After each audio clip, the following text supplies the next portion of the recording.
Assalamualaikum warahmatullahi wabarakatuh. Perkenalkan, nama saya Iqbal Esbilondatu, Prodi Pendidikan Teknik Mesin, Fakultas Teknik, Universitas Negeri Gorontalo, Angkatan 2021. Pertama-tama, marilah kita panjatkan puja dan puji syukur kepada Allah Subhanahu wa Ta'ala karena telah memberikan nikmat kesehatan dan keselamatan sehingga kita masih bisa melakukan aktivitas kita sebagaimana biasa. Selanjutnya, yang saya hormati Ibu Monika Pratiwi, SPD MPDT, selaku dosen pengampu di mata kuliah Teknologi Sepeda Motor. Oke, jadi tujuan daripada pembuatan video saya pada kali ini adalah untuk membahas mekanisme katup pada kendaraan.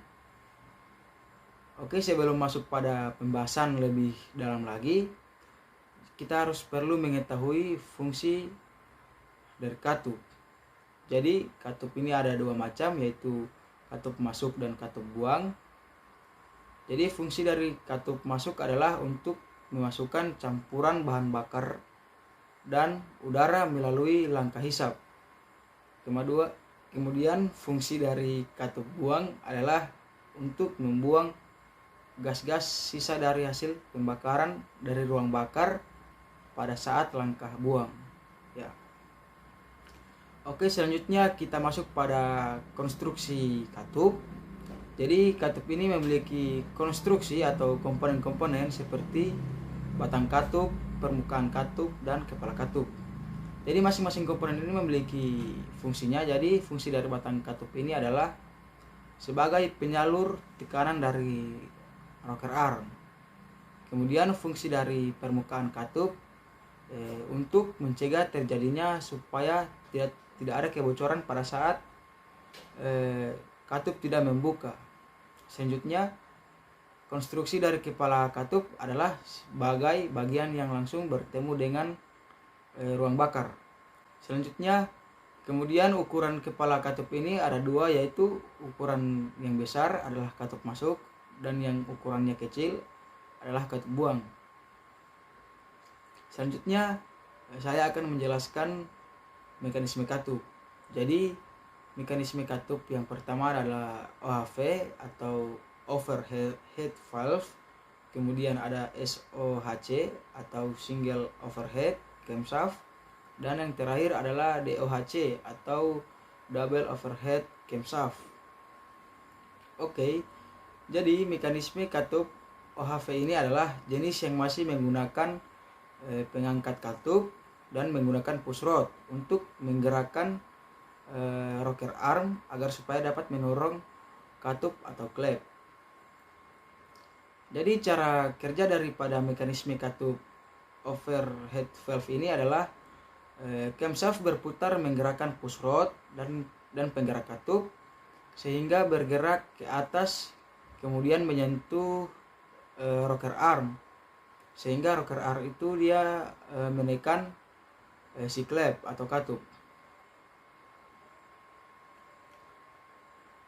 Selanjutnya, kelebihan dan kekurangan pada mekanisme katup OHV ini adalah yang pertama, kelebihannya yaitu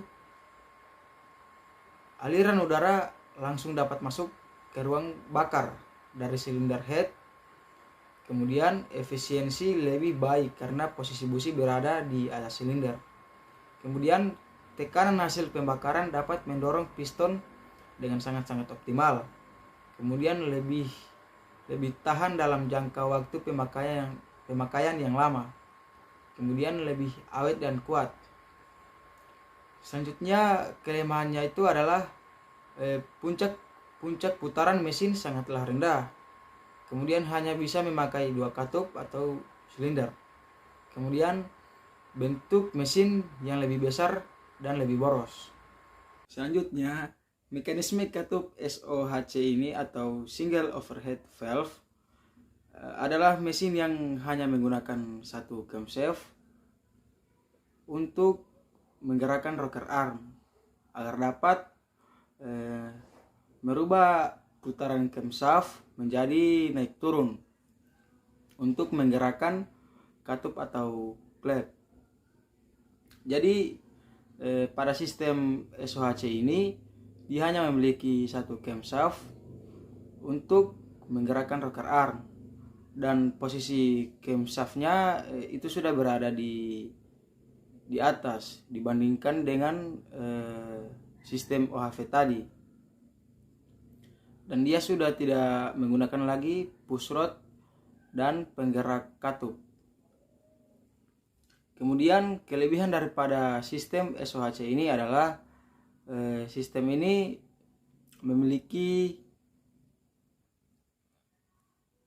efisiensi penggunaan bahan bakar, kemudian moving part yang lebih sedikit dibanding dengan mesin penggunaan 4 katup.